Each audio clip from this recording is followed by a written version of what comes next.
శ్రీ గురుభ్యో నమః. హరి ఓం. కళ్యాణాద్భుత గాత్రాయ కామితార్థ ప్రదాయనే శ్రీమద్వేంకటనాథాయ శ్రీనివాసాయ మంగళం.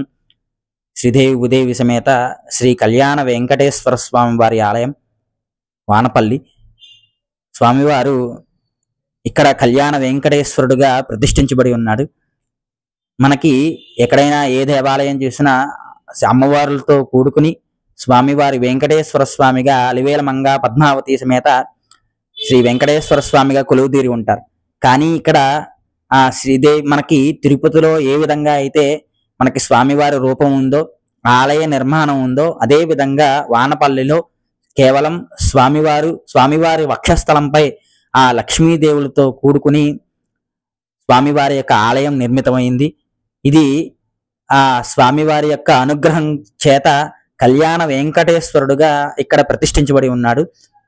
మరి కళ్యాణ వెంకటేశ్వరుడికి ఉన్న విశేషం ఏంటయ్యా అంటే, మనకి ఏ కోరికలైతే ఉన్నాయో, వివాహం కాని వారికి వివాహం గురించి కానీ, సంతానం లేని వారి గురించి కానీ, ఏదైనా గృహ నిర్మాణం గురించి ఉండువారు కానీ, వారి యొక్క మనోభీష్టడు, వారి యొక్క కోరికలు ఏవైతే ఉన్నాయో అవి తీర్చు కళ్యాణ వెంకటేశ్వరుడు, లోక కళ్యాణార్థం ప్రతిష్ఠించబడిన వెంకటేశ్వరుడు కనుక ఈయన కళ్యాణ వెంకటేశ్వరుడుగా పిలువబడుతోంది.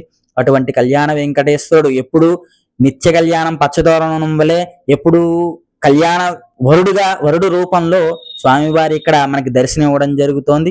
ఎప్పుడూ కూడా అప్పుడే వివాహం చేసుకోవడానికి సిద్ధపడిన పెళ్లి కొడుకు రూపంగా స్వామివారు అత్యంత మనోహర రూపంతో ఇక్కడ స్వామివారు మనకి దర్శనం ఇవ్వడం జరుగుతోంది. తప్పనిసరిగా వానపల్లి గ్రామం ది కోనసీమ జిల్లాలో కొత్తపేట మండలంలో వానపల్లి అనే గ్రామంలో ప్రతిష్ఠించబడి ఉన్నాడు. ఈ స్వామిని తప్పనిసరిగా ప్రతి ఒక్కరూ కూడా దర్శనం చేసుకుని స్వామివారి యొక్క విశేష అనుగ్రహకు పాత్రలు కావాల్సిందిగా కోరుచున్నాం. ఇక్కడ స్వామివారికి విశేషంగా ఏకాదశి వ్రతం అనేది ప్రతి శనివారం రోజు జరపబడుతోంది. 11 శనివారాలు స్వామివారికి ఇక్కడ 11 ప్రదక్షిణాలు చేసుకుని స్వామివారి యొక్క 11వ శనివారం రోజున స్వామివారికి మాలా సమర్పణ, అలంకార ప్రియో విష్ణు అని చెప్పబడుతోంది. కాబట్టి స్వామివారికి ఆ రోజు మాలా సమర్పణ అనే కార్యక్రమాన్ని చేయడం జరుగుతోంది. ప్రతి శనివారం కూడా ఇక్కడ స్వామివారికి తోమాల సేవా కార్యక్రమం కూడా విశేషంగా చేయబడుతుంది. కాబట్టి తప్పనిసరిగా భక్తులందరూ కూడా వానపల్లి గ్రామంలో ఉన్న వెంకటేశ్వర స్వామిని దర్శించుకుని ఆ కలియుగ వరదుడి యొక్క అనుగ్రహకు పాత్రలు కావాల్సిందిగా కోరుచున్నాం. హరి ఓం తస్సతు.